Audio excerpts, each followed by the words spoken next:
हम इनहेरिटेंस का सिंटैक्स पढ़ें उससे पहले मैं आपको दो टर्म्स बताऊंगा, function overriding and function overloading. फिर से रिपीट करें, मैं इनहेरिटेंस का सिंटैक्स पढ़ाऊं उससे पहले हमको दो टर्म्स पढ़ने पड़ेंगे, फंक्शन ओवरराइडिंग और फंक्शन ओवरलोडिंग। तो भाई ओवरराइडिंग क्या होता है? ओवरराइडिंग बोलता है फंक्शन को दोबारा लिखो, डिफाइनिंग फंक्शन अगेन।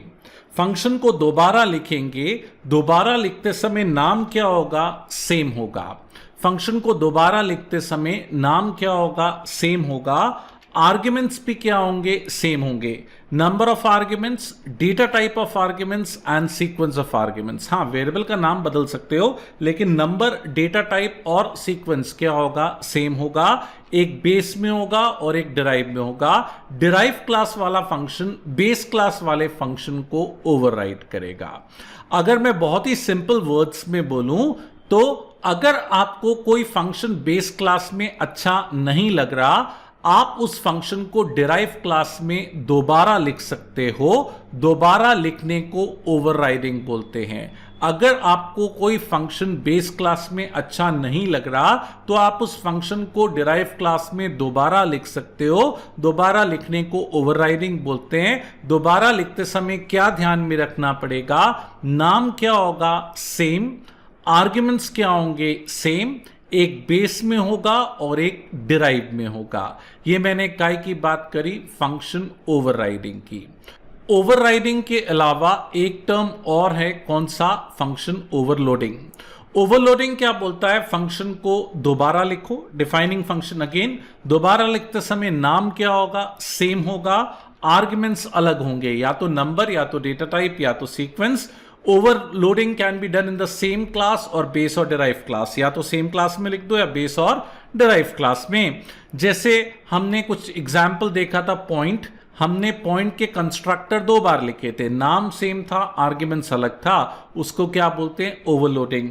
फंक्शन को दोबारा लिखो, इस क्लास में लिख सकते हो या डिराइव क्लास में लिख सकते हो। दोबारा लिखते समय नाम सेम होगा, आर्ग्यूमेंट्स अलग होंगे, आर्ग्यूमेंट्स अलग होंगे। हम ओवरराइडिंग और ओवरलोडिंग को बहुत डिटेल में देखने वाले हैं एक सीरीज में, ऊप्स एडवांस करके, जो कि मैं इसके बाद रिलीज करूंगा। लेकिन मैं चाहता हूं पहले आप बेसिक ऊप्स करो, कुछ प्रैक्टिकल्स करो, कुछ असाइनमेंट्स करो, थोड़ा सा ऊप समझो, फिर उसके हम आर्किटेक्चरल डिटेल्स में जाएंगे जिसमें इन टर्म्स को हम फिर से पढ़ेंगे लेकिन और बहुत ज्यादा डिटेल्स में। ओवरराइडिंग और ओवरलोडिंग, अभी तो मैंने दोनों के बारे में तीन तीन पॉइंट्स बोले। ओवरलोडिंग बोलता है नाम सेम, आर्ग्यूमेंट्स अलग, सेम क्लास या बेस और डिराइव क्लास। ओवरराइडिंग क्या बोलता है? नाम सेम, आर्ग्यूमेंट सेम, एक बेस और एक derive.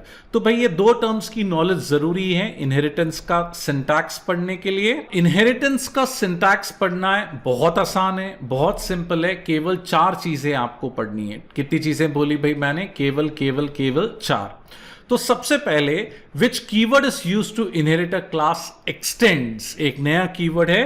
To derive a class in Java या to inherit a class in Java, extends keyword is used. कौन सा कीवर्ड यूज करते हैं हम? एक्सटेंड्स। क्या सिंटैक्स है? क्लास डिराइव क्लास का नाम, एक्सटेंड्स बेस क्लास का नाम। क्लास डिराइव क्लास का नाम, एक्सटेंड्स बेस क्लास का नाम। भाई मैंने लास्ट वीडियो में बताया जावा में मल्टीपल इनहेरिटेंस नहीं होता, केवल एक ही बेस क्लास होगी। और C++ में बड़ा कॉम्प्लिकेटेड सिंटैक्स था, इनहेरिट करते समय हम प्राइवेट, प्रोटेक्टेड और कॉम्बिनेशंस बताते थे। जावा में ऐसा कुछ नहीं होता, केवल क्या सिंटैक्स है? क्लास डिराइव क्लास का नाम, एक्सटेंस के बाद क्या? बेस क्लास का नाम। इस सिंटैक्स को ऑब्वियसली हम एग्जाम्पल में इंप्लीमेंट भी करेंगे नेक्स्ट वीडियो में, लेकिन फिर से बोलूंगा, अगर आपको जावा में इनहेरिटेंस का सिंटैक्स पढ़ना है तो आपको चार लाइनें पढ़नी पड़ेंगी। एक तो मैंने बता दी, which keyword is used to inherit a class, extends. दूसरा, how to call constructors of base class, super. भाई as per derive class there are three categories of methods in the base class. Derive class के नजरिए से, derive class के हिसाब से base class के अंदर तीन अलग अलग तरह के फंक्शंस होते हैं।